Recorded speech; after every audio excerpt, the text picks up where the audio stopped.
So, hello and welcome to our eighth lesson in our study of optimization 2. So, we are still on linear programming models, okay? So, in this lesson, we are going to discuss when we have one of or more of our decision variables being unrestricted, okay?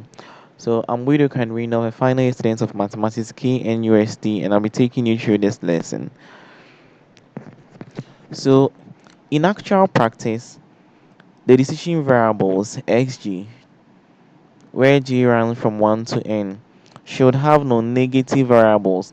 That's the reason why mostly after formulating our constraint, you see something like s1, s2, s3. That's if we have three decision variables greater than or equal to 0, which we call the non-negativity constraint. So in actual practice, that's what we are supposed to have. However, in many situations, one or more of these variables may have either positive, negative, or zero value, right? So you see, with this case, we knew that we could just have zero or positive, but there is a case when we can have some negative values, right?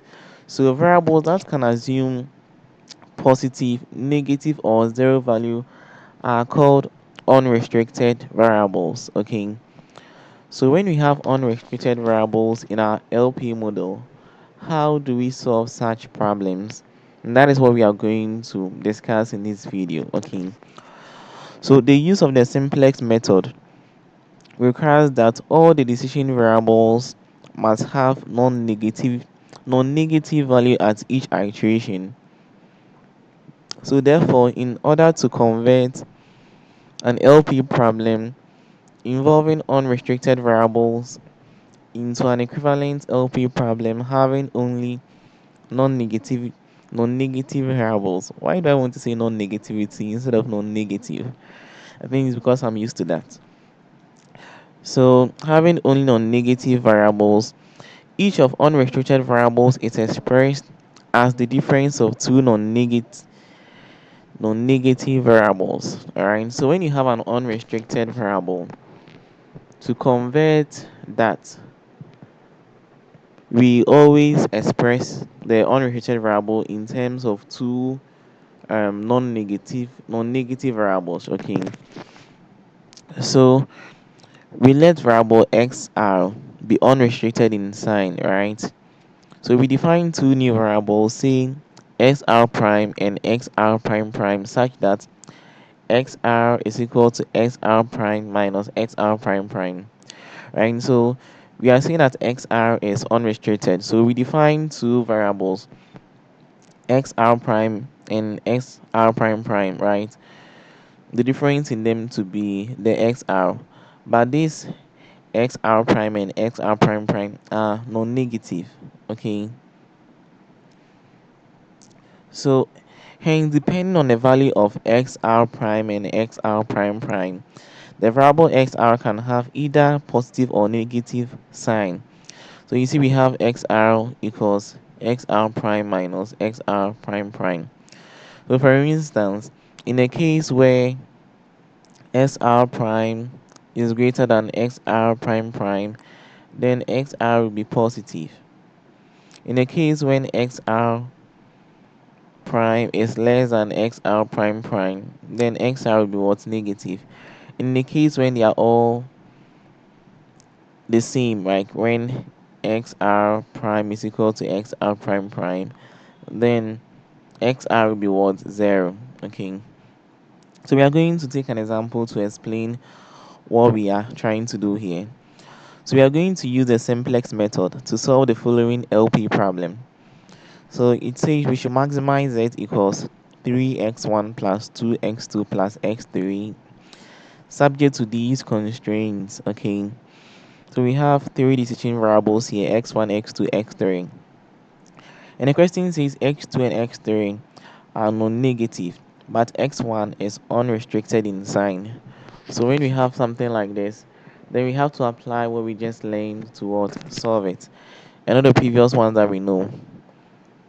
So since s1 is unrestricted in sign, we can create new variables s1 prime prime and x1 prime and express x1 in terms of those two variables, right? So we let s1 be equal to s1 prime minus s1 prime prime, where s1 prime and s1 prime prime are non-negative, right? So the new problem then becomes, so wherever we find x1, we put x1 prime minus x1 prime prime there.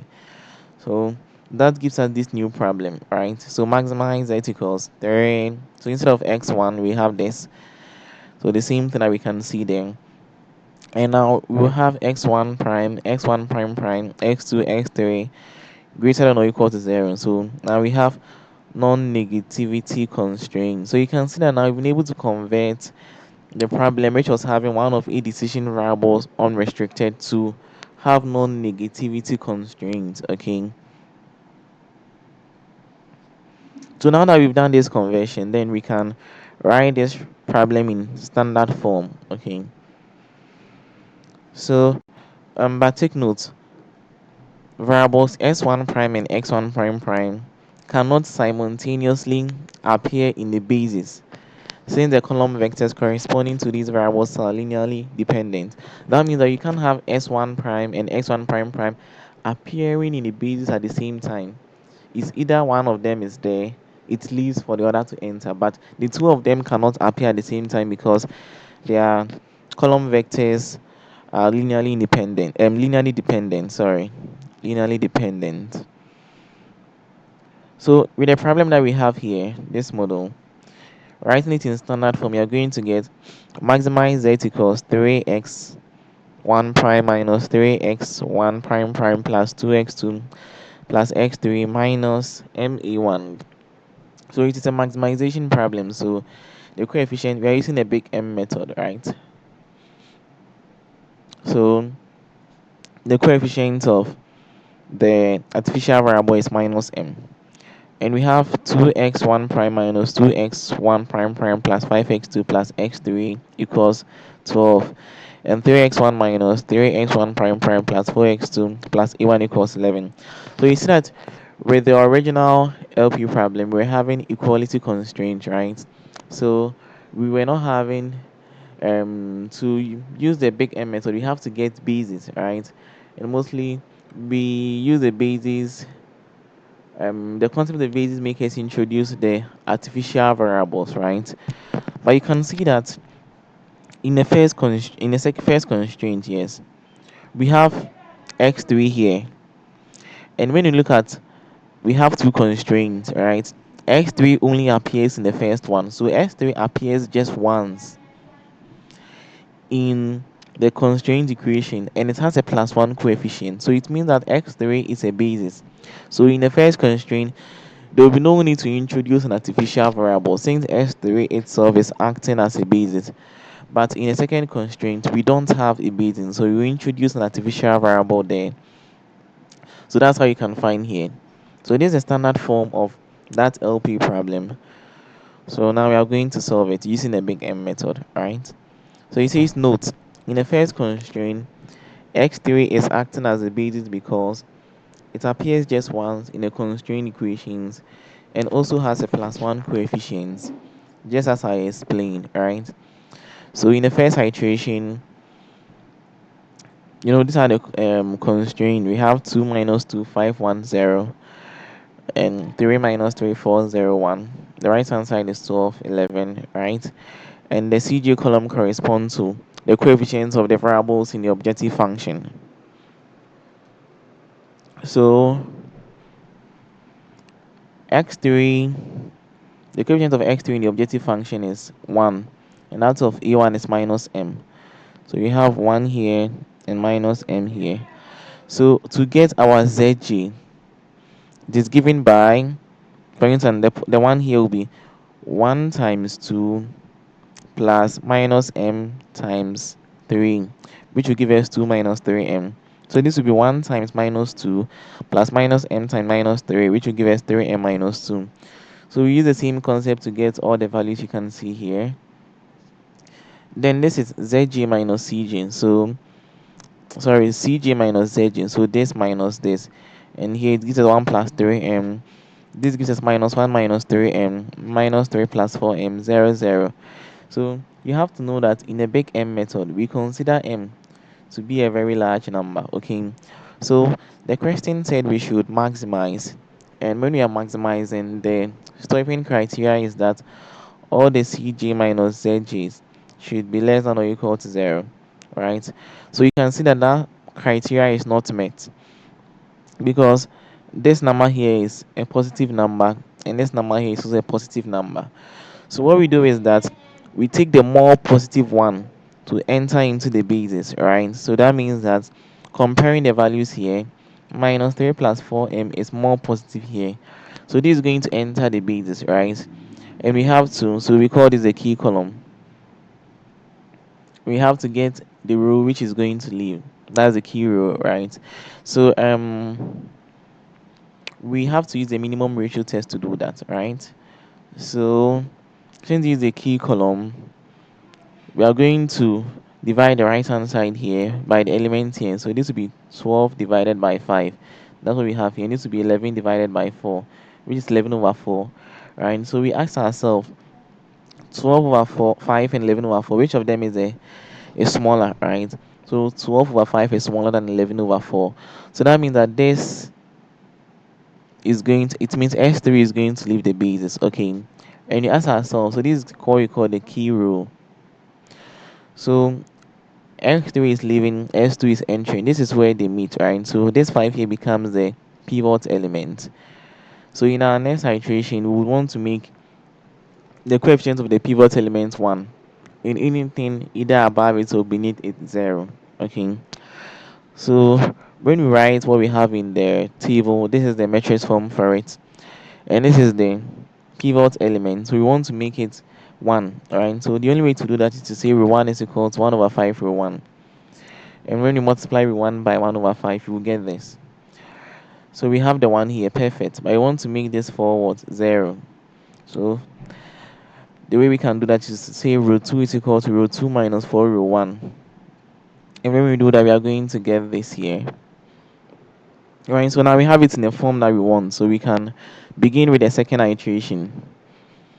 So in the second iteration, now S2 has entered the basis, S3 left, right? And the coefficient of S2 in the coefficient in the objective function is 2. That's of A1 minus M.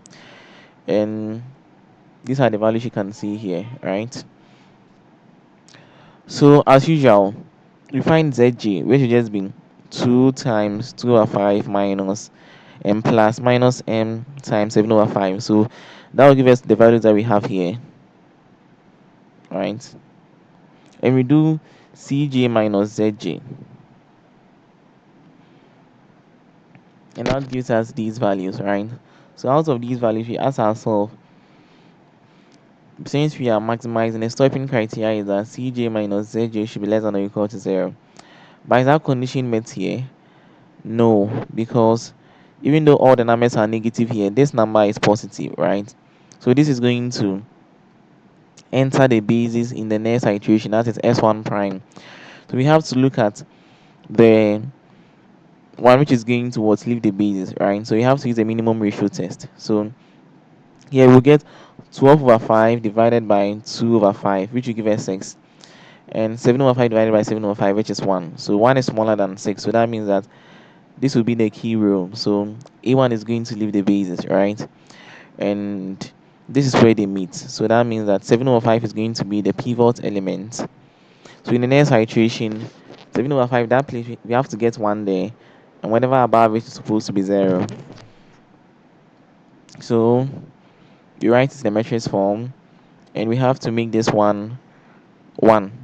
So we say row 2 is equal to 5 over 7 times row 2. When you make that computation, you will get this. Alright? And we say row 1 is equal to row 1 minus 2 over 5 row 2. So that we'll be able to make this place 0. When you do that, we get this. Right? And this helps us to start our third iteration. So this is going to be the third iteration. So now S2 is in a basis, S1 prime has entered, it removed A1, and the coefficient of it in the objective function is 3, and we can have this place from what we have here. So we do ZG, which is here 2 times 0 plus 3 times 1, which is 3. So we do that computation, and we do CJ minus ZG, which will be 0, 0, 0. And note that here we don't have the artificial variable here, because when artificial variable leaves the basis, there is no way it can enter again. So that's why we don't bring that portion. All right, we don't bring that column. So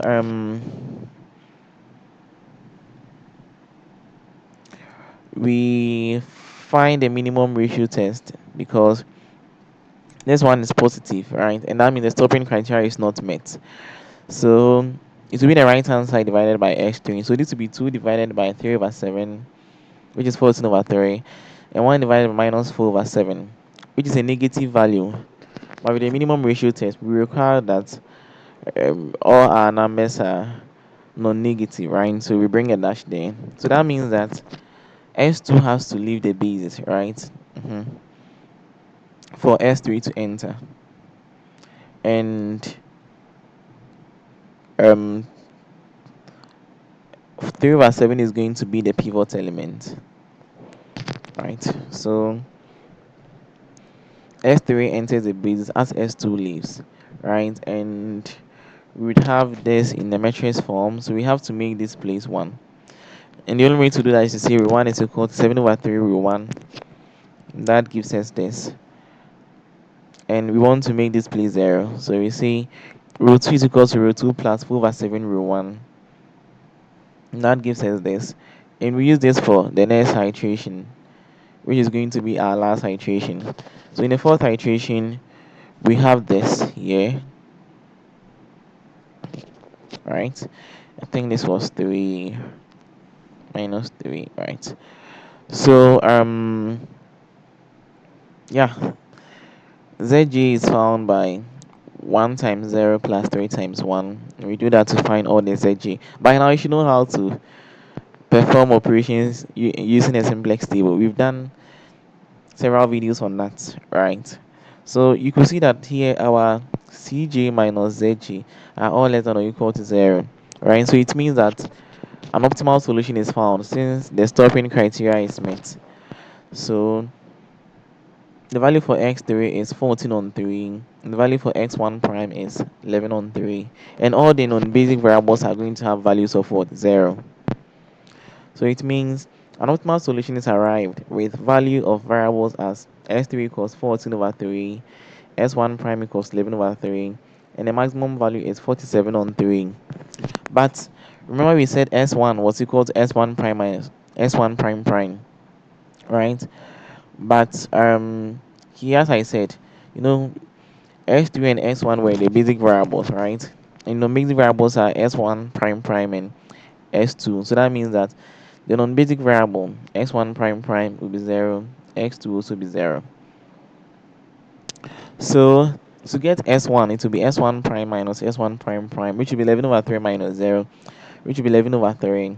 So now this is going to be the final solution to the question, right? So our s1 is going to be 11 over 3, s2 0, s3 14 on 3, and the maximum value is going to be 47 on 3.